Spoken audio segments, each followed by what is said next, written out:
like and subscribe. What is something you want, but feel you'll never have?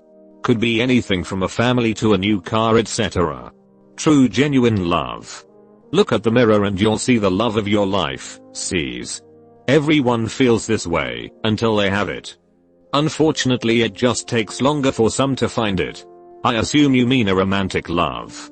In case you aren't, I've known true genuine love from my dog, and I know anyone with a dog can concur. I feel the same.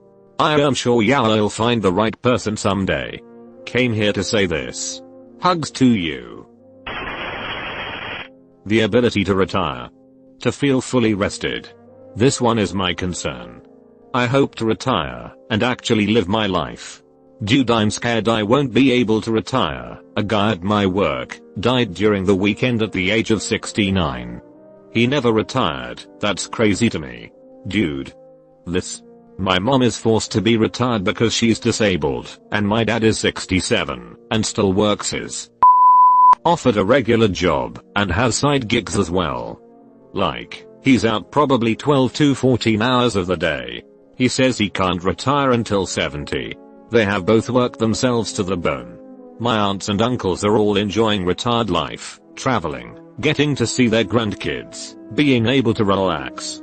My parents are always stressed over money, and can't take vacations often, not to mention they don't get along at all, and are still married. That has to be toxic to their health. It's so incredibly depressing to me. I started my retirement fund when I was 30, I think. Early 30s. I wish I'd had the knowledge and resources to start sooner, but I didn't. I'm 39 now. My new-ish job of 5 years contributes to it, yay. Which my previous job of 9 years didn't, assholes. I just bumped my contribution up in the last couple months, because I'm so paranoid that I'll be working forever, and I'm a person that does not like working. I do it only because I have to make money to have a decent quality of life. And I live alone and have a lot of expenses on top of rent in a high-cost area, so despite making what probably looks like a good amount on paper, I'm not left with much extra to save or play with. The thought of working into old age because I can't afford to retire is absolutely horrifying. In the US, the norm is to spend your adult life and aged life working 40 hours a week, 49 to 50 weeks per year. That's only 3 weeks per year for resting and family, until you hope to retire, at which time many activities like travel and physical activities are challenging.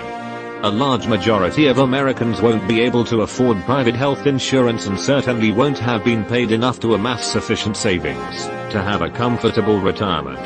But the CEOs will have their private space flights. Early retirement especially. I just want to be able to travel and see people who live far away, while I'm still young and healthy. I've accepted I want it. Child support till I'm 58. Yup. A loving relationship, where we are both treated like equals. Yeah, that is pretty difficult to get nowadays. I am sure you'll find the right one though. Agree with the others. I also think there is a reason to have hope. My exes all received more than gave. I always put them first above myself. But my BF gives as well as receives. The same amount as me. He is what I had always been looking for, someone to support me as I support him. I'm with you on that one. Yeah, I feel that. 1. A healthy loving relationship. 2. Enough money to always feel financially secure. While I still have hope for both these things someday, they still make me feel anxious when I think about them. Same. I want to go on vacation where it is warm without going barn crypto vertical bar.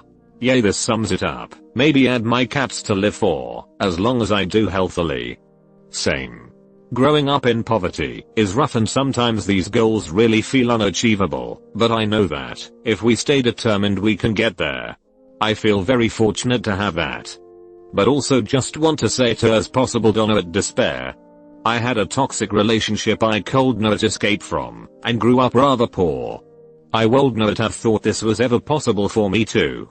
My toxic mom somehow taught me that abuse equals love, and I brought that into my romantic relationships growing up. Enough money to buy a house, live comfortably, and go on holiday abroad twice a year, while also only working part-time. I'm not talking stupid money, like 40-50k a year. But for 16 to 20 hours a week. So pretty unlikely, haha. This is how we should all be living. I asked for a part-time position at work for my own sanity, but my manager, after 2 months, finally decided that was not going to happen for me. So I quit. The most annoying part is this is absolutely possible already, but it still isn't going to happen, because of unchecked capitalism. If you enjoy working with computers, you could achieve that in it. I know a guy who reduced his working to 2 days a week. I currently work 35h/week and make more than the amount that you wrote. But it is not for everybody. https://www. Use the haystack. io/blog/83 of developers suffer from burnout. Haystack analytics study finds just an option. Look, it sounds crazy, but get a job serving at fancy restaurant in a ski town. Get some minor sommelier training. You make thousands of dollars a week during the season. Get to live on the resort for a fraction of the paycheck. Can put a down payment on a house. And during the off season you get months to travel. Maybe it's full time, but only for 4 months a year. I am looking at buying a house. I go on holiday twice a year. One camping and the other in some cheapest chips Airbnb. It is amazing and fun. I have been able to work from home for a year and that is continuing, so I can multitask own life with work life without any commute. It is possible, just depends how you look at it.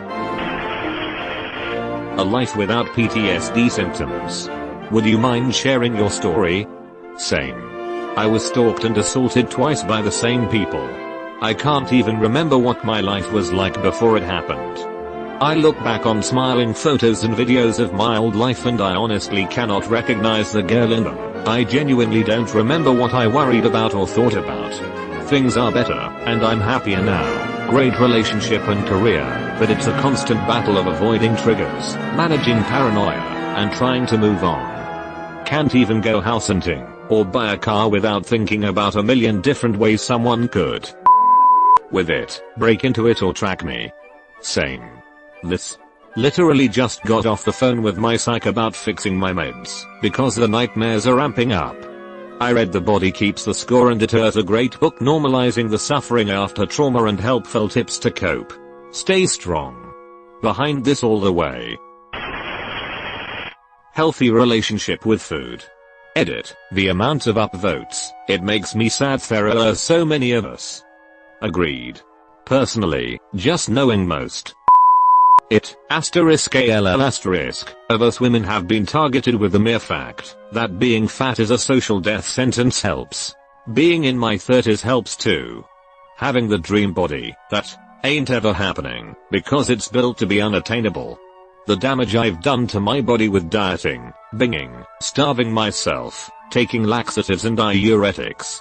I had to stop. My entire digestive system is I have hereditary issues there too, but I definitely made it much worse.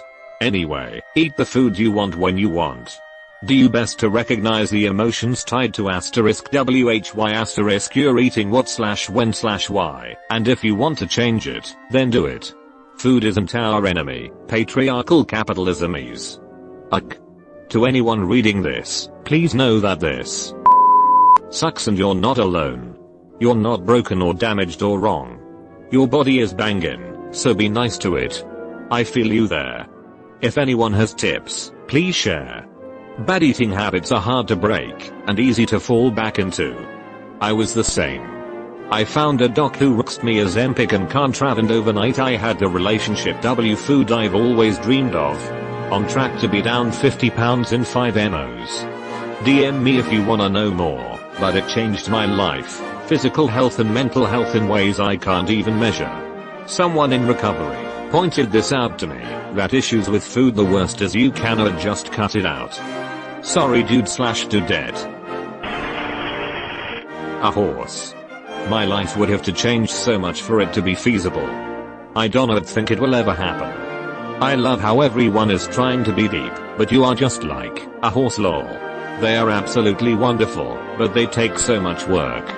If you ever get the opportunity, you absolutely won't regret getting a horse. They are beautiful and gentle animals. I am getting a horse this week, after it being my life dream. Don't give up. I am so excited. Same. I rode as a kid, and I wish I had the money and time to do it as an adult. Not sure your situation, but is it possible to volunteer or work at a local farm with horses? It's not the same as having one of your own, I'm sure, but then you'd be able to spend time with them and at least get some of that satisfied. You might try finding a stables near you and getting an arrangement where you clean the stables and do other work in exchange for being able to exercise the horses. It would be a way to have some interaction without having to support a horse. My dream job. I work in an office. The pay is great and everything, but boring as hell. Not really stimulating for me. I want to write or make content online, but I know it would never be true.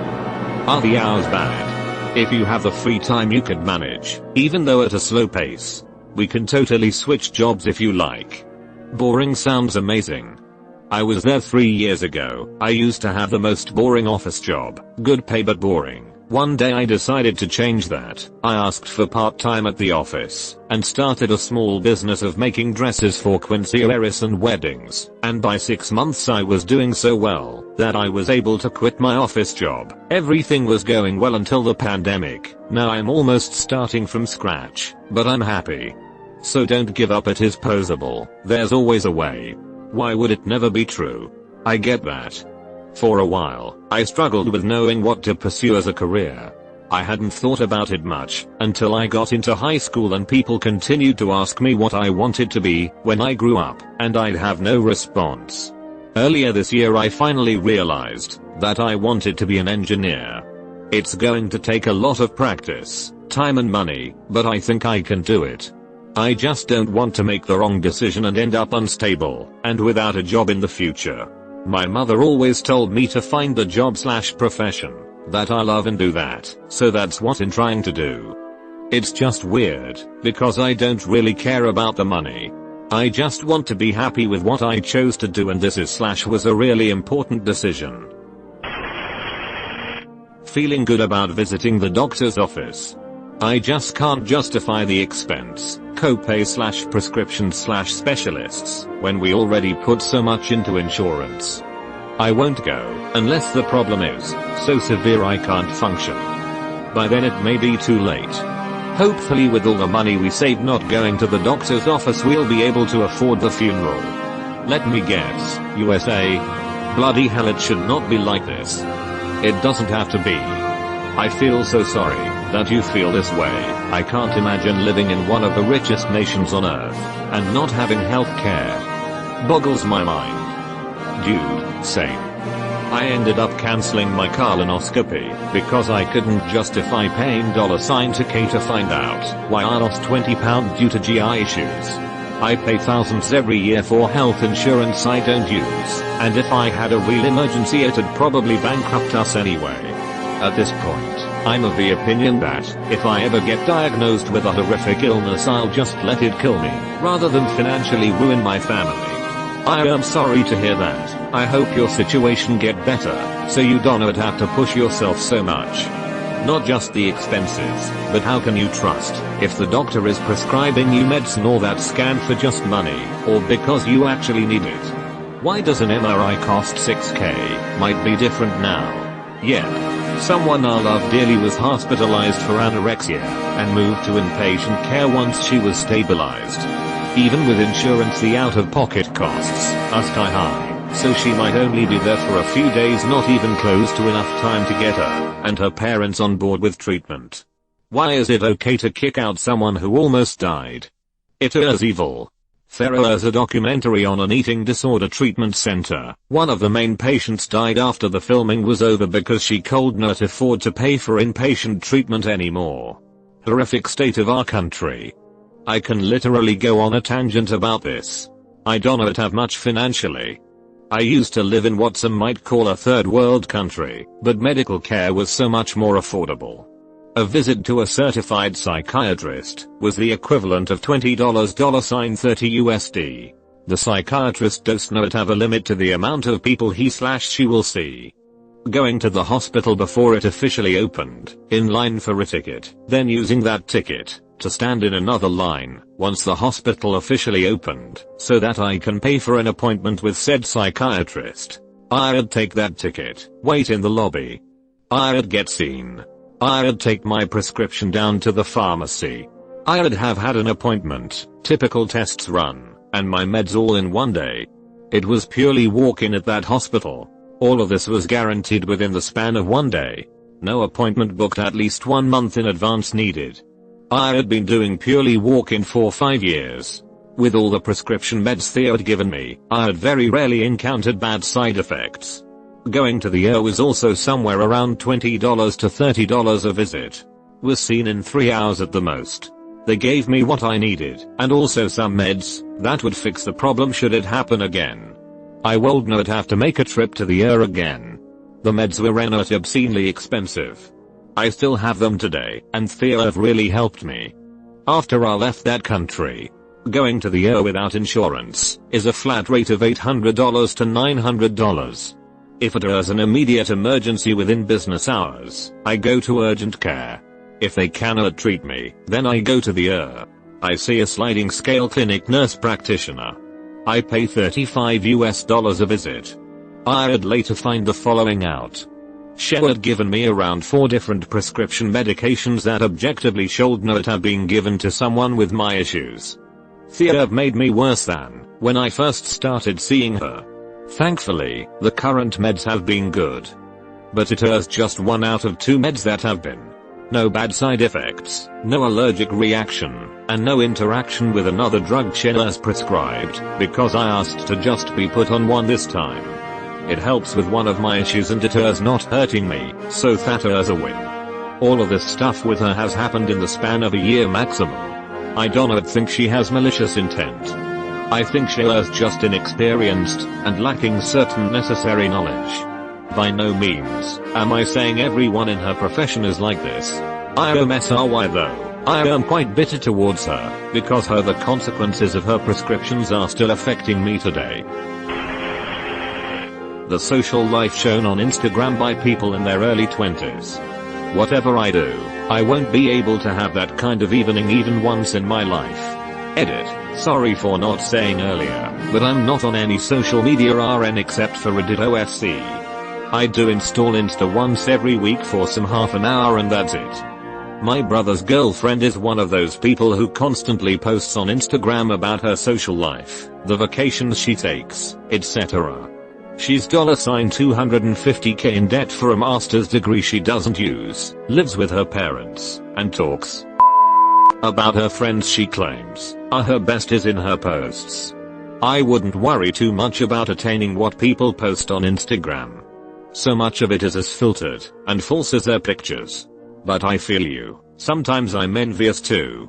As someone who has been friends with content creators, it is also so fake. I would watch them spend an hour getting the perfect shot / video / whatever, then Thea just sit on their phone the rest of the time at whatever event / party we were at. And that is fine. You do not need that. I deleted my Instagram months ago, and I have seen an improvement in my mental health. Have you thought of deleting social media? Instagram is a total joke, people only post the good. It is so fake. Just a small example, super cute photos of a couple of friends at Burning Man. The post made it look amazing, and they had a great time. In reality, they were fighting, and the chick was crying the whole festival. Total drama. So whoa vertical bar, but of course we only see the cute AF photos. I deleted Instagram and FB about 3 years ago. I feel a lot better about myself. Just curious, would you mind explaining what you're seeing / wanting to have the experience of?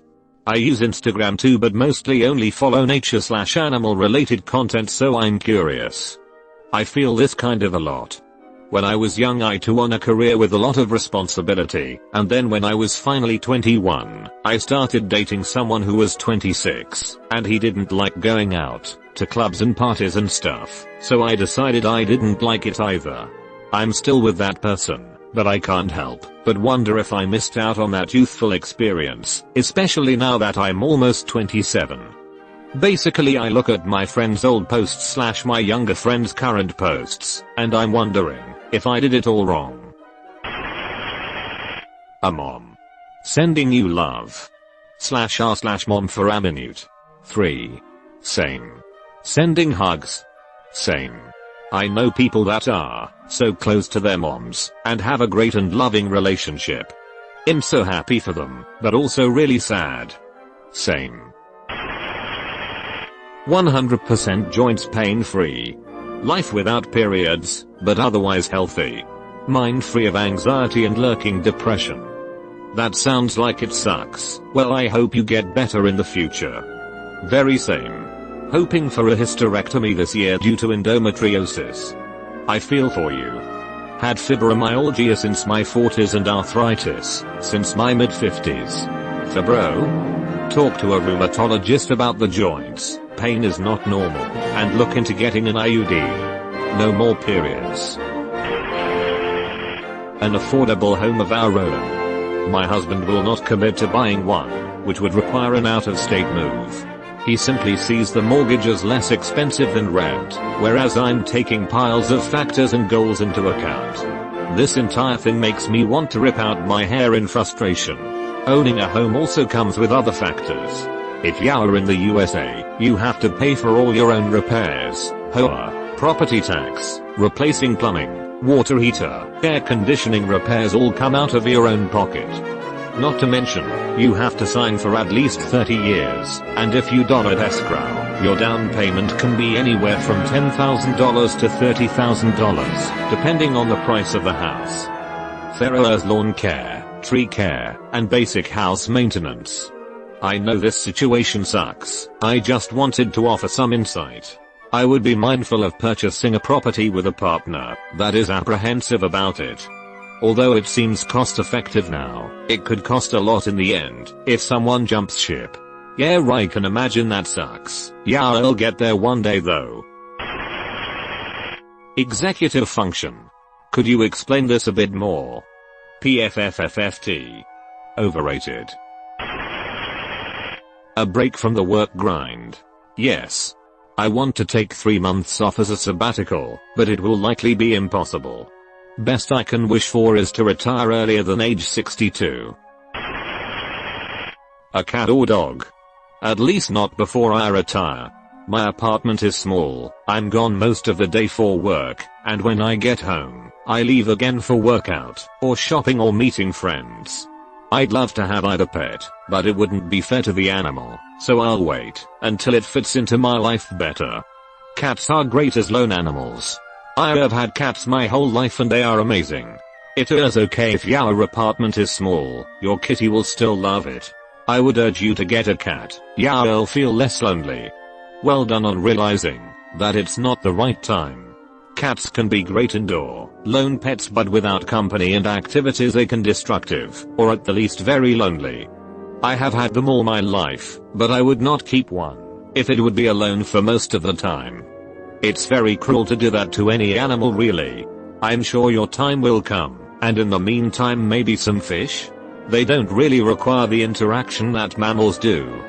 I just wanted to repost my comment here, because you're right that it wouldn't be fair to get a pet if you aren't home enough, including cats. I always heard that cats are fine by themselves. Then I got a kitten, and treated her like I would a dog, by giving her lots of attention, walking her on a leash, and playing with her. She loves attention, being petted and cuddled, follows me around everywhere, and wants to play daily. I realized cats are only loners, because people don't give them enough attention and neglect them, and they don't bother trying to get their humans' attention anymore. It's ed up. Cats need attention, and love just like dogs do. Well, I wish you good luck in getting a pet eventually. 25-year cat companion here. Cats being loners is a myth, and the problem with it is that many people innocently assume they can get a cat and leave it alone with no enrichment day after day. Every cat is different, yes, but they are enormously complex creatures that need to be socialized properly like every other companion animal. In the foster and rescue community we always recommend adopting cats in pairs, or making sure the cat has another animal companion at home. This is because cats, like most other living creatures, require stimulation from their environment, and from interaction with other living beings. Cats express anxiety, boredom, and depression from lack of socialization/enrichment in many ways, such as inappropriate urination. Sadly, some of those behaviors are the reason why so many of them end up in shelters, which is really the fault of owners for not tending properly to their animals' own needs. Some cats spend a large part of the day alone by choice, but that is not at baseline for all cats. It is even worthy of further investigation, because short of feral cats, there may be an unhealthy reason a cat is hiding out all day. If you do get a solo cat, it is extremely important to interact with the cat regularly each day, not just affection-wise, but with specific playtime. Cats are hunters. They need to explore. They play throughout their entire lives, and are also extremely curious. If these needs cannot be met by having a second companion animal at the house, a human must actively provide them. Edit. Even feral cats are not learners. They have their own complex social structures. They just do not socialize in a conventional way with humans. OMG, same. I would love to have both. But I'm sure renting, and simply cannot and will not allow them to live in such a confined area. So I have fish and guinea pigs instead, lol. A proper understanding of who I am, and how good I am. My identity is all over the place. I never have one set of skills, interests, priorities.